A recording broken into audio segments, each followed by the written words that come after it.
Buenos días, clase. Good morning, class. Today is March 19th, 2020. This is Mr. Perez, and I just want to welcome you guys to Spanish class. Today, what we're going to be doing is I'm going to be reading the syllabus. I'm going to go over it with this recording. I'm going to show you a video that I would like you to watch afterwards. And I'm also going to try to come up with routines for what our semester is going to look like. So the first thing I would like to show you is the objectives. I'm going to try to open up this Google sheet every day, and we're going to try to do our objectives this way with our do nows and the date. This is something that's usually done in class first, but obviously we're all doing the remote learning, so it's going to look a little different. So for today, this is today's date. I don't really have you do it in Spanish today because it's our first day, but today's the 19th. The objectives for today for this class are to be able to go over the class syllabus and watch a video on the importance of the Spanish language. What I would like you to do now is, after reading the syllabus with me, please watch the video attached, okay? So, first of all of you should have received last night or this morning an email from me asking to join the class.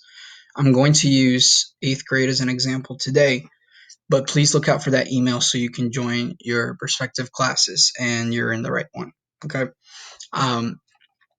If you go down, you should be able to see your assignment for today, and it says, Buenos días, clase. For today's class, I will be going over the syllabus. This has all the expectations for the semester and should give you an idea of what to expect.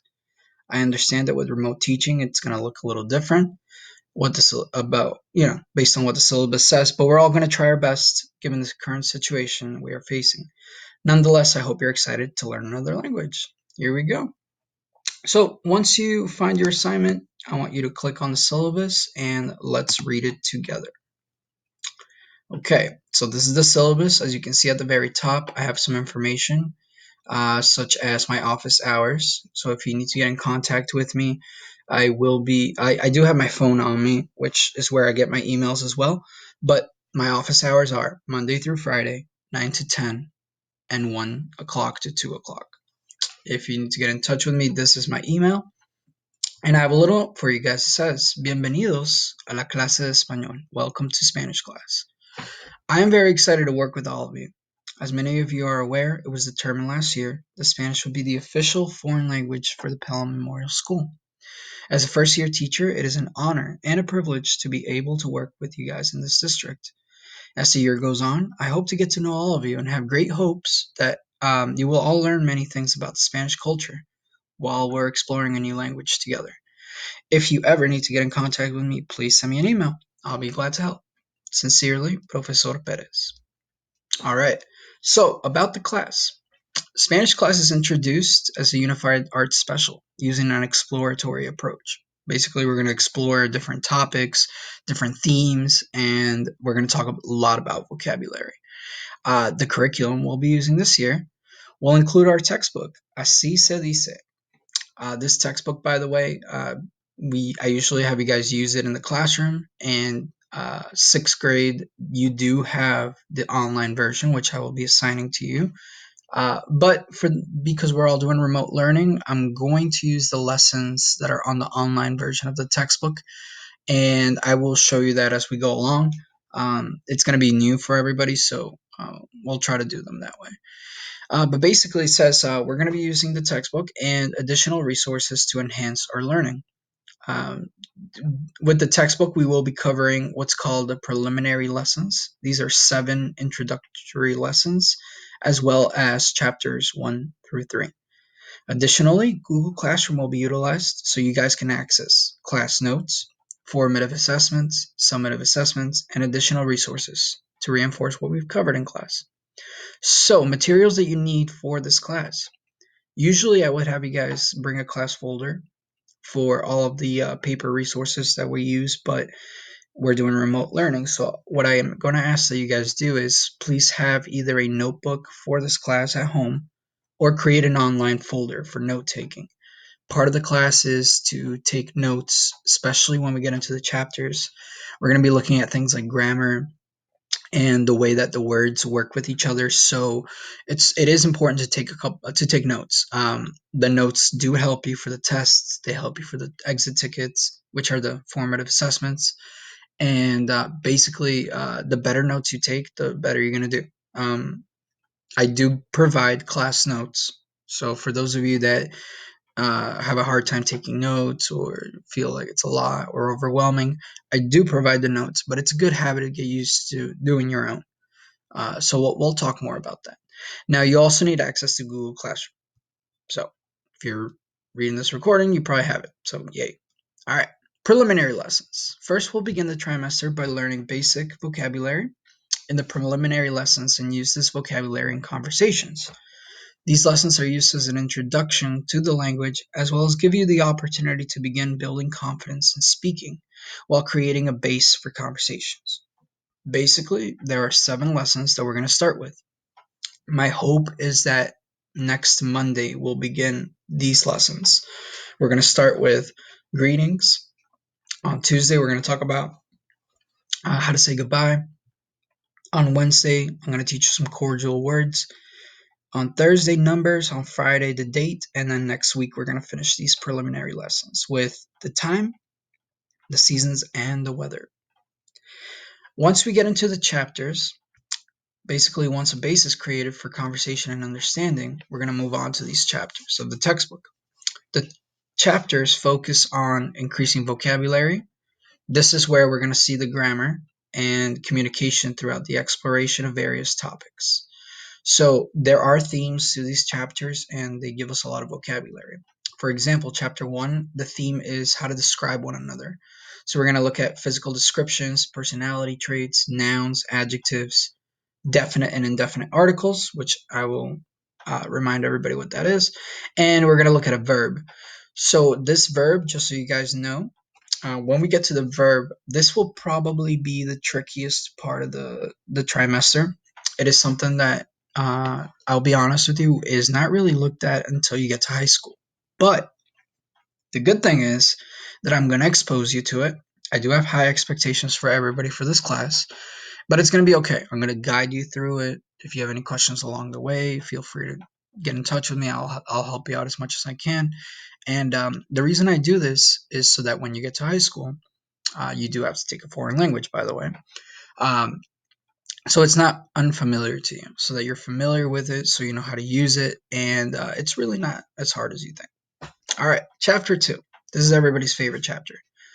We're going to talk about the family and pets, the house, apartments, rooms inside of the house, furniture, and possessive adjectives.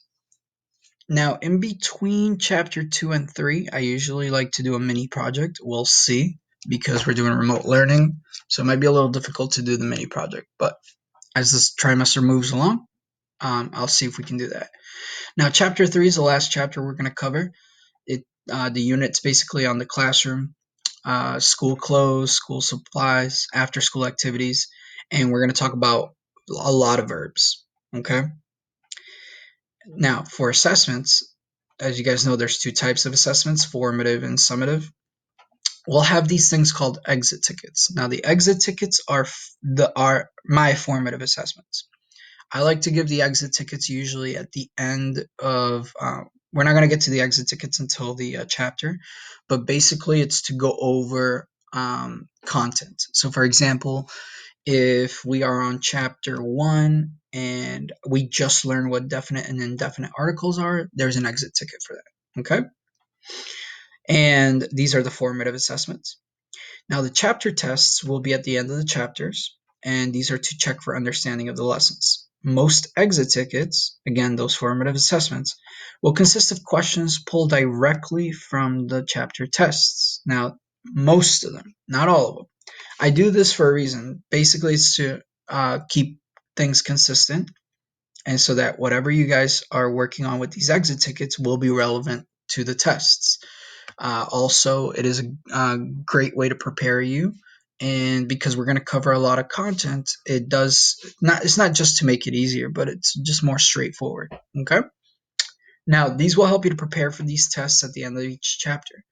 Furthermore, we will have 1 to 2 projects throughout the trimester.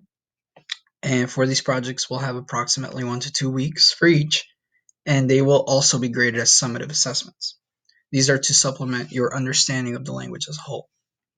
Please note, there will not be any exit tickets or tests for the preliminary lessons. So those first 7 lessons we're going to go over, there's no exit tickets and there's no big test at the end. They're basically to create a foundation for you to build background knowledge for these chapters that are coming up. Okay? Now, this is what our sequence of assessments is going to look like. Basically, these are all the assessments that we're going to take. Now, I want you to look at this pre-assessment and the post-assessment. These are actually assessments that are for me. They're not for you. I am going to have you take them, but basically it's this pre-assessment. I'm going to ask you 15 questions to see how much Spanish you already know. Okay? By the end of the trimester, I'll give you the post-assessment. And the post-assessment is just to see, now that you've taken the class, how much do you remember?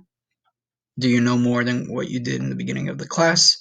And again, these are not going to count against you, these two, the pre-assessment and the post-assessment. It's information, data that I will be collecting for me to make the class better, to make me a better teacher, and to build the curriculum for next year. So what you are responsible for, besides taking these pre and post assessments, is the chapter tests and the exit tickets. That's what those are going to count. Basically, for every chapter, you're going to have a couple of exit tickets and the chapter test at the end. So for chapter 1, exit tickets 1 through 3, and chapter test. Chapter 2 has exit tickets 4 and 5 and a chapter test. This mini project is a maybe. We'll see. It's to be determined. But chapter 3 has 2 exit tickets, 6 and 7, and a chapter test. At the very end, before the trimester is over, we're going to be working on a project called Los Países. Now, Los Países, it's the last component of the Spanish class. It's basically a Google Slides or PowerPoint presentation. And it's a project in which you choose a Spanish-speaking country and present your findings on various topics. The project takes approximately 1 to 2 weeks to complete, and you'll be asked to research various topics on your country, such as maps, currency, traditional foods, and attractions. This is for 6th grade. I know 6th grade you just did I believe it was a project on Latin America.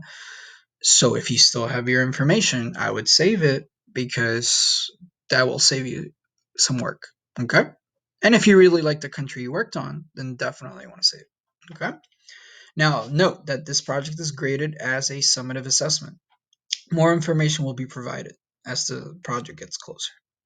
Now, in conclusion, finally, I hope that as the year goes on, you guys begin to understand the importance of having and utilizing another language as a tool.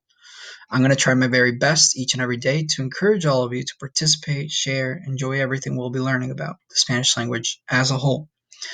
I hope that throughout sharing my experiences with another language and providing examples of its usage, you'll be encouraged to further your foreign language and academic skills throughout the year. I will be telling you a little bit more about myself tomorrow. Tomorrow we're going to talk about me, and I'll be explaining to you where I come from, my experiences growing up, and basically how I've used the Spanish language to communicate as a tool, and all the different things that I've learned along the way. And I hope that through, like I said, mentioned here, through sharing my experiences with you, it'll create basically a better understanding of how to use the language and what the different cultures are out there. All right. Last but not least, we have 5 tips for this class in learning any foreign language, not just Spanish. Take a risk. Please, guys, take a risk. Practicing language and conversation builds confidence. So it's going to be a little harder since we're doing remote learning, but if you guys are trying to use the language at home, taking a risk, practicing when I go over the vocabulary, you're doing yourself a favor. It'll get easier, okay? Now, number 2, focus on content that's relevant to you. If what we're learning in class means something to you, you're going to learn a lot more. That's just the truth. If you're really invested in what we're learning, if you find, even if it's a topic that you don't necessarily like, but you find something about it that's relevant or means something to you, you're going to get a lot more out of it. Okay? Number 3, use new vocabulary you learned in class as a tool to communicate. If you learn something new, use it throughout the day. Use it to communicate with your grown-ups, with your brother and sister, whoever. The mailman, it doesn't matter. The more you use the vocabulary, the easier it's going to get, the more you're going to remember it, and the more confidence you're going to build. Now, physiological training. When you learn a new language, it's like going to the gym. Yes, you're going to be using muscles in especially in your mouth, that you haven't used before. For example, can you roll your R's? If you can, that's something that will be easier for you to do. And if you can't, it's something you're going to learn. It's going to be fine. So it is like physiological training. You ever been to the gym after a very long time? Your muscles are sore, you're not used to it. But the more you do it, the more your body gets used to it. So it's the same thing with another language. All right. Your brain's going to want to tune out everything that you're hearing at first. It's just the way it is. But the more you get used to it, the more open minded you are, the more you're going to learn, and the better it's going to be. Okay. Last but not least, number 5, state matters. Nobody's perfect, but with the right attitude, you're going to learn so many new things. Again, I have high expectations for you guys. You will see that when we get to the content and everything, but it's okay. Again, no one's perfect. As long as you have the right attitude, you're trying your best, you're going to do well in this class. And again, it's to enjoy the class, to learn the language and enjoy the language. All right. So that wraps up the syllabus. Please make sure you're logging in today to the class. And the last thing I have for you guys, you should be able to see a video here. It's a YouTube video. I want you to watch it. And also, by the way, if you want to share this syllabus and the video with others at home, please feel free to do so. I know that you guys are learning a new language, but why can't your parents learn a new language if they want to? You know what I mean? Take advantage. So if you have any other questions for me, my office hours, again, like the syllabus says, they are from 9 to 10 in the morning and from 1 to 2 in the afternoon. If you have any questions, please reach out. I hope you guys have a great day. Okay? Hasta luego.